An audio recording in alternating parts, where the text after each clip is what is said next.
Negosyo o pamilya? Pamilya o sarili? Mamili ka.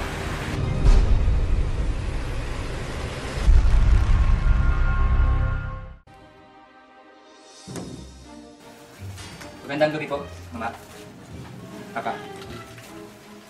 Magandang gabi rin po, Mama at Papa. Magandang gabi po, Mama, Papa. Magandang gabi po. Di ba mabuti ang inyong kalagayan at kami inyong pinatawag? Narayan naman si Christina upang kayong masuri. Batid niyo namang ako'y abala sa ating negosyo. Mama, tama si Kuya. Alam niyo bang kinailangan ko pa magbayad ng malaking halaga para makapagrenta ng sasakyang himpapawid mula Apari hanggang Hulong, mula Hulong hanggang Tondo, mula Tondo hanggang rito. Ate, Kuya, hindi nyo na inalala sino Mama at Papa? Mabuti ang kanilang kalagayan. Kakadalaw ko nga lang sa kanila noong nakaraang buwan. Ang hinala ko, may kinalaman ito sa pagtitipon ng anibersaryo sa Cuneta. Tama ba ako, Papa? Hindi ba buwan ng Enero idinaraos ang inyong anibersaryo? Ay, hindi yata masyadong magarba kung sa Cuneta ito'y darahusin. Ate Christina, muli ka yata sa balita. Ang alam ko ay doon ang laro ng gilas. Mama, Papa, gusto ko pong sumama. Ani, Iha. Ikaw yata inuhuli sa mga balita. Kapakailan lamang ay tapos ng laro ng gilas. Teka, asan na ba si Jose?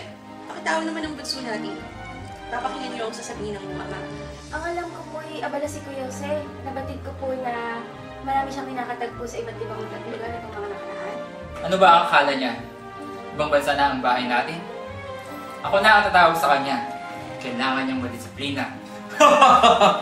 Huwag niyong alalahanin si Jose. Darating siya. Artikulo 1, Exodo 20, versikulo 12. Igalang mo ang iyong ama at ina na siyang unang utos na may pangako, upang yumaon kang mabuti at ikaw ay mabuhay na malaon sa lupa.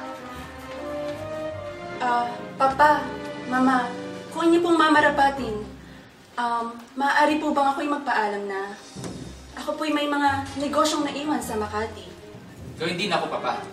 Ako ay may asikasuhin pa. Tungkol sa anibersaryo, Talaga bang nakakapasok na sa inyong manatili dito sa bahay? Batid ko na kayo ay may kanya-kanya ng buhay. Ngunit lagi kayong abala sa inyong mga negosyo, sa inyong mga trabaho, sa propesyon, sa inyong mga sarili. Negosyo o pamilya? Pamilya o sarili? Pumili ka. Laban o bawi? Kwarta o kahon? Deal or no deal? Mayroon kayong magagandang buhay. May magandang trabaho. Lahat yan dahil sa pag-aalaga namin sa inyo ng inyong ina. Sa paggabay namin habang kayo lumalaki.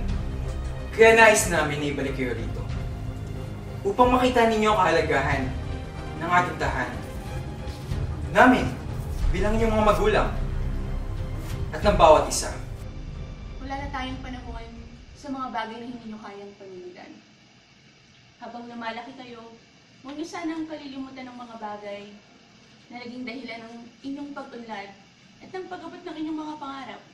Malaki ang naging ambag namin ng inyong papa para maabot nyo ang mga bagay na ito. Sa pananatili nyo rito, mas malalaman ninyo ang tamang direksyon ng inyong mga buhay. Ang tamang paraan ng pag-unlad. Alam nyo ba kung bakit? Alam nyo ba? Dahil may mga taong gagabay sa inyo na walang ibang interes kundi ang pag-unlad. Naaalala ko pa ang sinabi ng inyong lolo. Walang nakakaangat sa batas. Kahit ang presidente. Gayun din sa pamilya. Walang kahit na anong nakakangat sa pamilya. Hindi ang Panginoon.